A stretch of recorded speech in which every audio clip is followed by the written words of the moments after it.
Paolo Avellino matapang na dinalaw si Kim Chiu sa It's Showtime.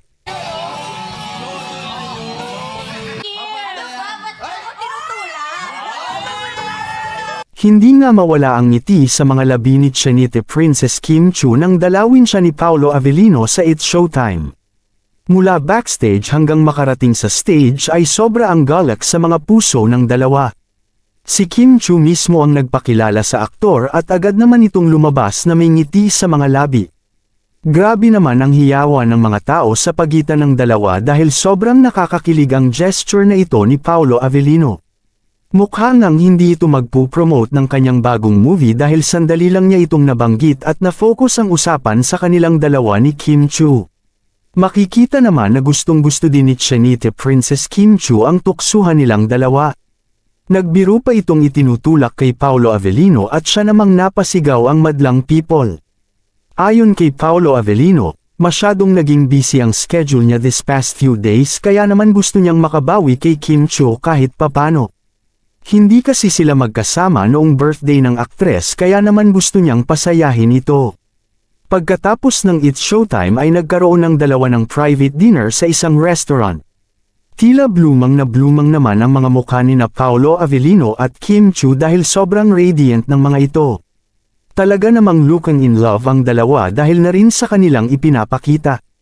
Hindi nga daw nagpakabog si Paolo Avellino kay Oliver dahil may pa-visit din ito sa dalaga sa It's Showtime. Sobrang haba naman ang hair ni Kim Chiu dahil dalawang lalaki na may magandang hangarin ang sinusubukang pasayahin ang kanyang puso. Samantala, kahit nasa backstage ay makasama pa din sina Paolo Avellino at Kim Chiu at hindi sila mapaghiwalay. Sa ngayon, happy daw sila sa estado ng kanilang relasyon at kung mayroong mangyayari na pagbabago ay agad nilang ipapaalam sa publiko. Ganito daw ka-love ni Paolo Avellino si Chinite Princess Kim Chiu.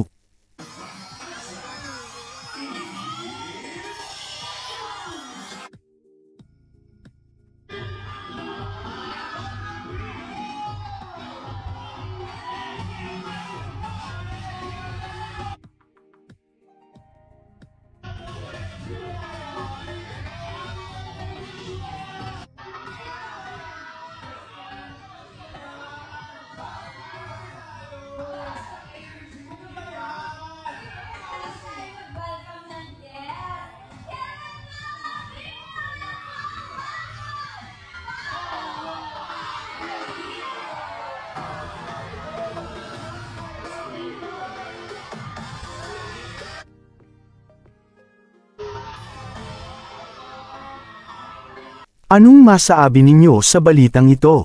Comment down below. Maraming salamat sa panunood.